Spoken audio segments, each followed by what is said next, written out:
Welcome back, folks, to another episode of Talking Stuff, the Ohio State recruiting podcast brought to you by Lettermen Row.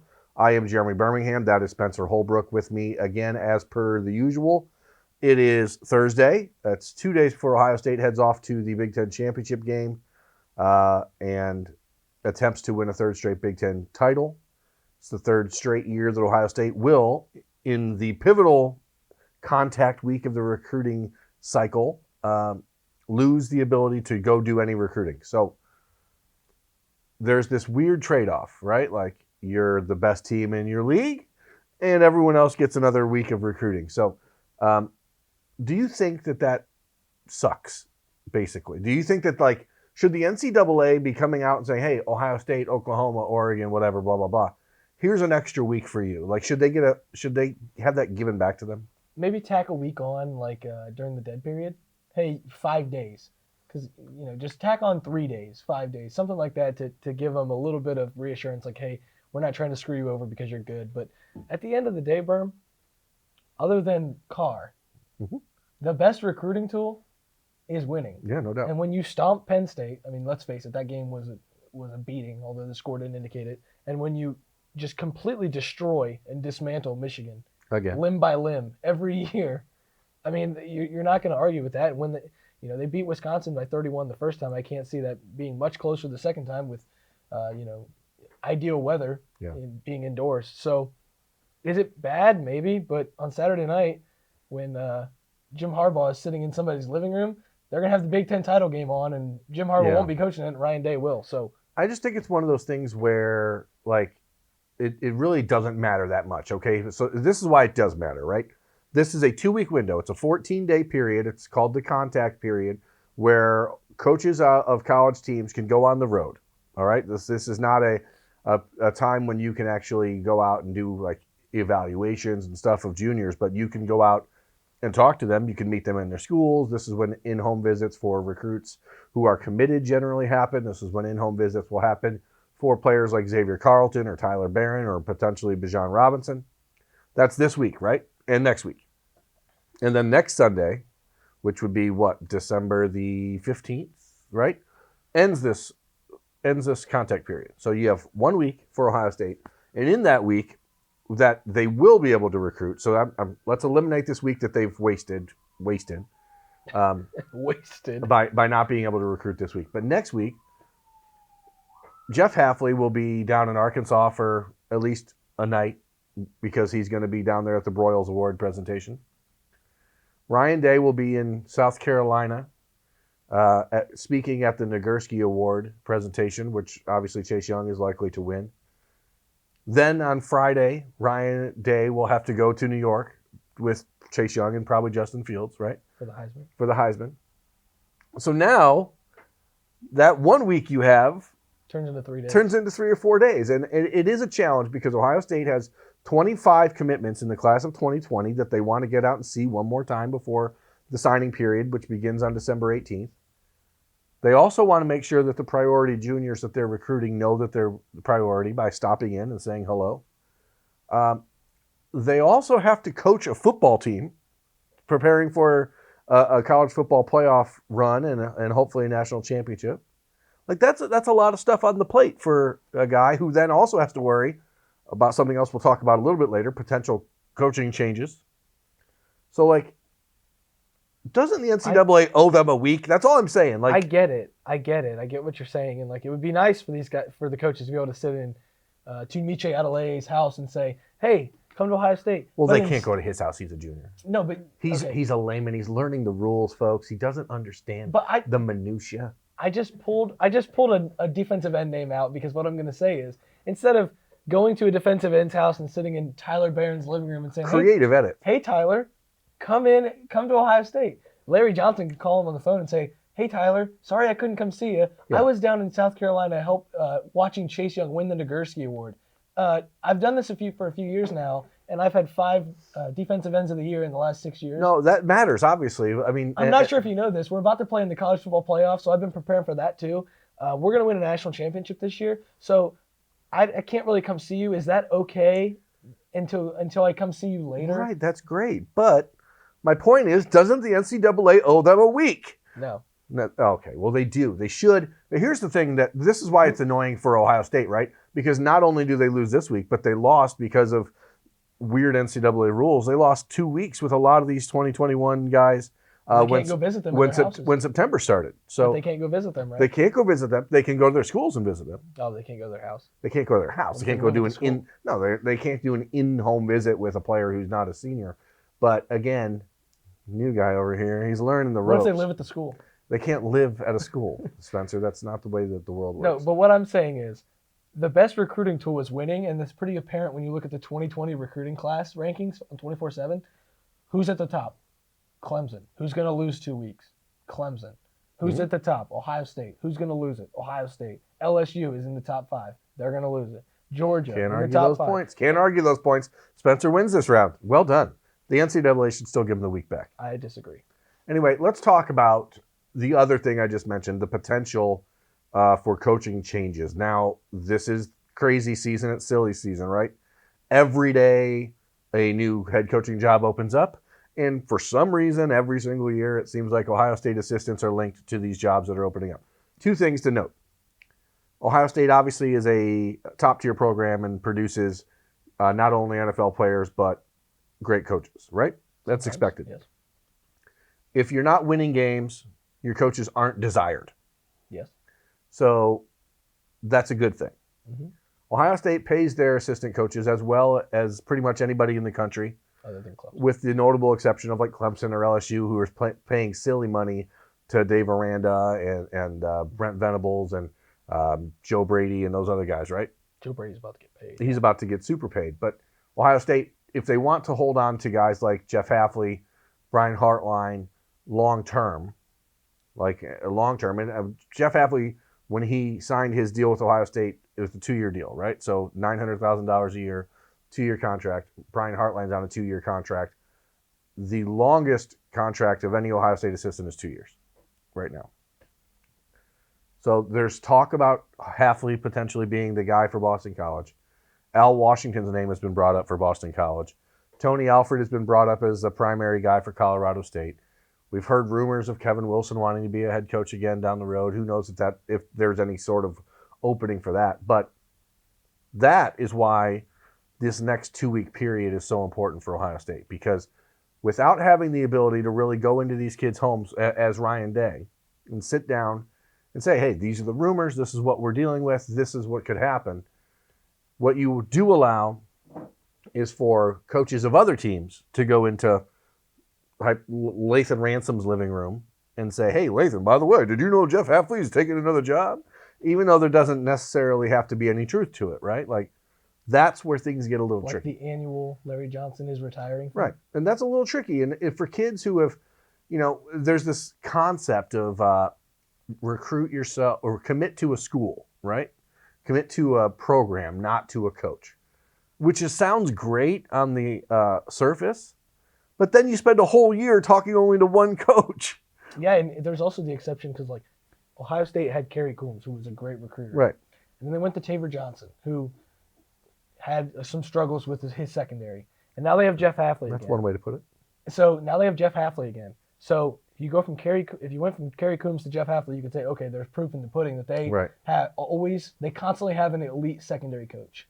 But that hasn't always been the case in just a 1-year sample size. But still, if these guys see Jeff Hafley's leaving, they say, oh, maybe they won't replace him with another elite secondary coach. This is a huge test for Ryan Day if it comes to fruition, if Hafley leaves. And this is all speculation. It's all speculation, and that's another important thing here. Number one, Ohio State generally has great coaches. So that's just sort of what you expect. Urban Meyer made a career out of having coaches there for 2 years, and then they would go on and take on their own programs, and that's what he wanted. I don't know if that's what Ryan Day wants. It's not what Jim Tressel wanted. Jim Tressel wanted career assistant coaches. I wanted Jim Bowman to be there forever.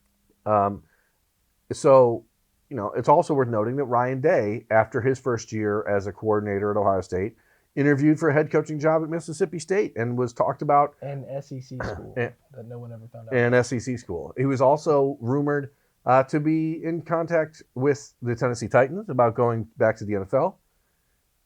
Taking an interview, which we were told Jeff Hafley was planning on doing with Boston College. doesn't necessarily mean you're leaving anywhere. It's a good way as a coach to bone up your skills for whenever you are ready to leave. But if he does leave, that's his right, and he's certainly proven in a very short amount of time that he knows how to win on the recruiting trail, that he knows how to win in the press conference, that he knows how to build a defense. Don't know if he knows how to run a whole program. That's not my business. I don't care. But for Ohio State, in this world, when every school in the country wants a piece of your program, isn't it just part of the deal now that your coaches are going to be talked about? Yeah, it's not to the level of Nick Saban, because Saban loses 10 assistants a year. Right, and they still seem to do okay. They do all right, and sometimes it actually hurts them. But Ohio State has lost assistants before, and Ohio State has replaced assistants before. The same staff that won a national championship with Urban Meyer is not there anymore, yet they're a better team. Yeah. So, I mean, you can just say it that way, and it all makes sense that Ohio State's going to stay elite regardless of what assistant coaches are there. Now, they might have a defensive fall off. I'm not going to name any names, but one year they might have a defensive blip with certain coaches.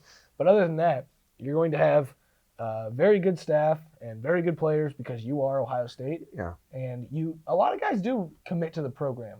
It seems like a lot of guys are committing to Jeff Hafley in this certain circumstance, but I'd be willing to bet that they're committed to Ohio State as well. Yeah, and this is what I want to emphasize here before we move on from this point in this episode of Talking Stuff, the Ohio State Recruiting Podcast by Lettermen Row, is that Jeff Hafley is the guy they like, right? He's a guy they know. Ryan Day has made it a point, and it's one of the things he's done extremely well. He's been very involved in the recruitment of all the commitments in this class. This is not a guy like Urban Meyer, for as great as he was on the recruiting trail, when it was coming down to the end of the road in the recruiting cycle, that's really when Urban got involved in getting to know the kids in his class. I mean, sure, there was one or two kids every year that he was personally involved in their recruitment from the start, but not typically. And Ryan Day has been very involved. Ryan Day is very involved with Lathan Ransom and very involved with Clark Phillips and Ryan Watson and Legend Cavazos and Cam Martinez and Cody Simon, all these guys that were recruited by Hafley or who Hafley's given credit for their commitment. But ultimately, whatever happens here, nothing's going to happen until after the playoffs are finished and Ohio State's season is over. Signing period starts in 2 weeks on December 18th. 15 players, as far as I can count, are intending on enrolling early with Ohio State in January, which is an unbelievable number. These kids are not in a position where they want to do anything different. So if something goes crazy and Hafley leaves and they decide, well, screw it, we're going to bolt, understood, no more power to you. But I just don't see that happening at the moment, and I don't think there's any reason for Ohio State fans to worry about that, even if Hafley were to leave. And again, one person I talked to at Ohio State earlier this week said that they just didn't see it. They didn't see it happening, which was not to say that he wouldn't interview, not to say he wouldn't be interested, but that they didn't think Boston College would be the job he would leave for. We can both agree. Jeff Hafley is one of the more genuine guys that you can meet in the coaching realm. I'm too young to probably say that, but you can probably say he's great. He's been phenomenal, and he doesn't lie to the media. Yeah. He says he doesn't lie, and so far we can be able to take his word, and it's true. He has talked time and time again. It seems like every time he gets on the podium, he talks about how much he likes coaching with Ryan Day because he's allowed to have a family outside of the Woody Hayes Athletic Center. I don't see him leaving that after just 1 year. He wanted to coach with Ryan Day after they left San Francisco, after they parted ways in San Francisco. He wanted to coach with him when he took this job. I can't see now, 11 months into the job, he wants to just leave Ryan Day after working with him for just 1 year. I don't see it. Now, if it happens, money talks. Money talks, and if Boston College, I don't know how much they were paying Steve Adazio, but I assume it was somewhere in the $3 to $4 million a year range, and that's hard to turn down for a guy who's 40 years old and looking at his first head coaching job with an opportunity to go back to the part of the country where he's from. But there is some sort of comfort in knowing that you are not responsible for everything. Yeah. And Hafley has said on the record he wants to be a head coach. So it's not a situation like Venables at Clemson where the guy has no interest in being a head coach. And so you don't really have to worry about him leaving.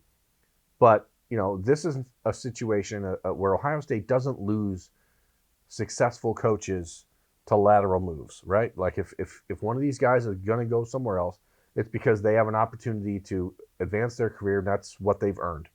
So we could talk about all the possible ramifications on the recruiting trail ad nauseum, but it's sort of silly to do that until there's more, stuff that's actually real about this. Until we can actually talk this stuff. Until we can actually talk stuff instead of just, assuming stuff. Because I don't want to assume stuff because it's unfair to everybody involved. So you know what we can assume? What should we assume? January 8th could be a huge day. January 8th may be a big day for the Buckeyes in the class of 2021. Well done. Yeah. It was seamless. January 8th, we've talked about it before, but Tumiche Adeleye, the 5-star defensive lineman. Who the Buckeyes cannot visit at home. That's correct. 5-star defensive lineman from Katy, Texas. That's going to be his decision day. He's already picked that date out. Ohio State, Oklahoma, Texas A&M, Alabama are really the four to watch there. But we found out on Thursday afternoon that Donovan Jackson, top 50 player in the class of 2021, top 10 player in Texas, one of the country's nastiest offensive linemen in the junior class, is also going to make his college announcement on January 8th. That one is Ohio State, Texas A&M, Texas, Alabama, blah, blah, blah, right? Same group. But the timing of his announcement, not the final decision, not the commitment, but the announcement that he's making an announcement is pretty positive for Ohio State if you're a tea leaf reader. Okay, he was in Columbus for the Penn State game. He then spent a week in Cincinnati with his family for Thanksgiving. His family is from Cleveland and Cincinnati, so there's a lot of Ohio ties for a kid who grew up outside of Houston. Seems to me like Ohio State is probably the team to beat there. That could be huge. Very big. Huge day for Ohio State. The Buckeyes need probably another 4 or 5 offensive linemen in the class of 2021. They've got one already committed with Ben Chrisman from Revere High School in Richfield, Ohio. Ben has been very vital in helping recruit the other offensive linemen, and they're in a great position, not just with Donovan Jackson, but with 4-star offensive tackle Tristan Lee, 4-star guard Jagger Burton, 4-star offensive guard Rocco Spindler up in Michigan, 4-star offensive tackle Garrett Dellinger, who's Spindler's teammate. They're really in a really great position. Well, and this is a situation where Ohio State might be able to push the envelope. Hey, if you want in this class, you need to get in now because we got guys lined up to get in here. I mean, you just named some really, really talented offensive linemen, and if Ohio State can add 3 of those 5 or 6 you named, it would be successful. Yeah. But if they add 4 or 5, that puts the pressure on those guys. Hey, you need to get in now because if you don't get in now, there's a guy right behind you that might get in there. Yeah, right now, class of 2021 offensive line with Chrisman already committed, I would be confident saying Ohio State leads for Donovan Jackson, leads for J.C. Latham, leads for Jagger Burton, leads for Tristan Lee, and will be in the mix pretty soundly with Garrett Dellinger and Rocco Spindler, though I still think Spindler will end up at Michigan, and I think Dellinger might be favoring LSU at the moment, but Notre Dame is in the mix for those two. And it's a real testament to a guy that has taken a lot of heat from Ohio State fans in the last few years in Greg Studrara, who has really stepped up his work on the recruiting trail. He's had help from Ryan Day and Kevin Wilson, but I don't care. The point is that 2 years ago, there was a major groundswell of people wishing that Greg Studrara would be moving on when Urban Meyer left because he was a Meyer holdover. And he's really done a great job correcting that course, and not just as a recruiter, but also on the field with the development of the guys on the field. Buckeyes maybe have the best offensive line in football, and that credit really needs to go to Studrara. So we can circle back and talk more about Donovan Jackson and Tumiche Adeleye in the next month, but we're going to wrap up today talking about next position group in our little series of talking about positions, talking stuff about positions. We're on to tight end. We're on to tight end. Okay, we're on to tight end. All right. Buckeyes 2020 class at tight end was very interesting. For 6 months at least, the plan was to take 2 offense. I'm not going to cancel that out. We're just going to let it ride. Roll tape. Two tight ends. That was the plan all along, right? Two tight ends. come summertime, they still had 0. And then They were sweating. then There was a sweat there was a going on. sweat. There was a lather being worked up. Yeah. And on a June camp day, Joe Royer from Cincinnati Elder High School and Luke Lachey from Arlington Heights High School in Upper Arlington. Upper Arlington. Grandview. I'm sorry. Grandview Heights. You know what? That's Upper Arlington. All their high schools are the exact same. Everyone knows So that. Luke Lachey and Joe Royer. I thought they were sat- both getting it offered. I thought they would both get offered that day. We sat at the Woody for hours, waiting on these guys to come Yeah. out of the office to see which one got an offer. It's not Grandview Heights. And Is they it Heights? and Yeah. they came out. We asked them which ones got the offer. You could visibly tell which one got the offer. Yeah. And it wasn't the Ohio State legacy, and it really shocked us, right? Yeah, and Lachey is now committed to Iowa. It's probably a better place for tight ends. Royer is committed to Ohio State, and after Joe Royer committed, the Buckeyes sort of changed their plan. I think they decided at that moment, hey, you know what? We probably only need 1 in 2020. Let's focus on getting 2 in 2021. But that's been helped by the fact that they expect Jake Hausman to return next season. And he's played well. Luke Farrell's still coming back. Jeremy Ruckert will return. Cormonte Hamilton will return. So all of a sudden, the position isn't really in dire straits. And initially, like I said, the goal was to find 2 in the class of 2020. They found 1 in Joe Royer, who's all the way up to, I think, the 3rd-ranked tight end in the country in the class of 2020, according to 247 Sports. He's 6'5". He's 230 pounds. He runs well. He blocks well. Plays in an offense at Elder that really is run dominant and allows him to show what he can do in that sort of formational responsibility where he's more of a 6th lineman, which obviously if you've watched Ohio State football, you know that is a necessary component for their tight ends. They don't always catch the football. Yeah, it's rare. But I think that Royer is one of those guys that fans are going to really like in a couple of years once they get an opportunity to see what he's capable of doing athletically. He's big, he's fast, excellent at going up and high pointing the ball when it's in the air. And I know that there's still going to be a section of people who are disappointed that the Buckeyes weren't able to work Lachey into this class. And I'm going to tell you straight up, they've tried, even since the summer, even after deciding that they were only going to take 1 in this class. I know that there's been discussion with the Lachey family about maybe doing a gray shirt type of a situation where Luke would count as a 2021 and just to make sure that he was going to be here at Ohio State. But, it's hard when you have a full ride scholarship to a place like Iowa that just had 2 first-round picks drafted at tight end to say no. And to pride is a little hard to swallow sometimes. And Iowa's a great situation for him. I don't think it's a terrible decision for a tight end to go to Iowa. It's a great situation. Ohio State's obviously competing for national championships, but Iowa's putting tight ends in the NFL. So C.J. Fedorowicz is in the NFL. Noah Fant's in the George NFL. Kittle. George Kittle's in the NFL. Who's the other guy? Noah Fant and the other one.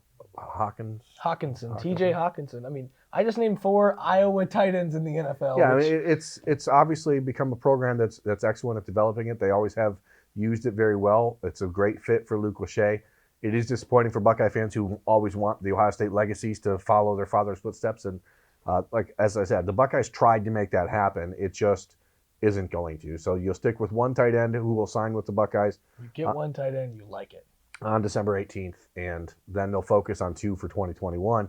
We won't really dive into that because there's a long way to go to signing day 2021. A lot of guys too. And if you follow Lettermen Row and you've read Dotting the I's this whole week, I think I've had sections in Dotting the I's about 4 of them this week. So you can go back and check up on Sam Hart and Lewis Hansen and Jordan Dingle and all those other guys if you want to. That is going to wrap up this edition of Talking Stuff, the Ohio State Recruiting Podcast by Lettermen Row. We will be back with a post-Big Ten Championship edition of this sometime early next week. And for Spencer Holbrook, I'm Jeremy Birmingham. This has been Talking Stuff. Thanks for watching, and we'll talk to you next time.